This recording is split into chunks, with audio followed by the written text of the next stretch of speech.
It's the end of an era for a show that chronicles the end of an era. The final 7 episodes of Mad Men, the Emmy-winning series that revolves around a 1960s advertising agency, begin this Sunday.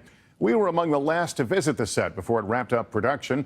NBC national correspondent Kate Snow caught up with the cast and creator for one last trip back in time.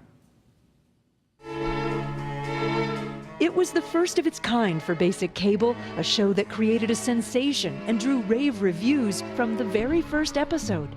Who are you? I'm Peggy Olson, the new girl. Welcome to the Rainbow Room. Thank you for having me here. It's perfect for Mad Men. Creator Matthew Weiner wrote the pilot 14 years ago. I sold the show at the beginning by saying this is a very sexy period in American history that's kind of been ignored. What you call love was invented by guys like me to sell nylons. Is that right?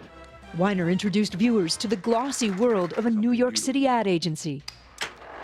I heard right away from people a really strong identification with a lot of the characters, no matter how flawed they were. Jon Hamm was an unknown when the show began. 7 seasons took his character Don Draper from 1960 to 1969. Armstrong is on the moon. Fans obsess over the show's meticulous attention to detail, from the tchotchkes on Peggy's dresser to the period stove in Pete Campbell's kitchen and the ladybug wallpaper.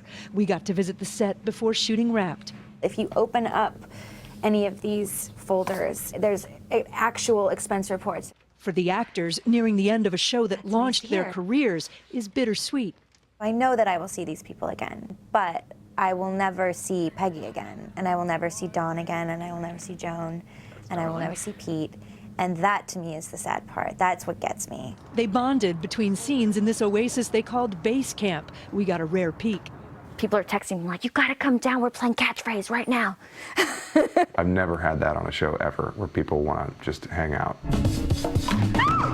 What do you think Mad Men has done for television? That's for other people to say. That is really for other people to say. I hope it's had an effect on TV in the sense that it doesn't have any guns and it's a pretty small story, and we managed to squeeze 92 hours of drama out of something that is pretty much, I mean, Don's life is more exciting than yours and mine, but pretty much derived from real, from real life, though.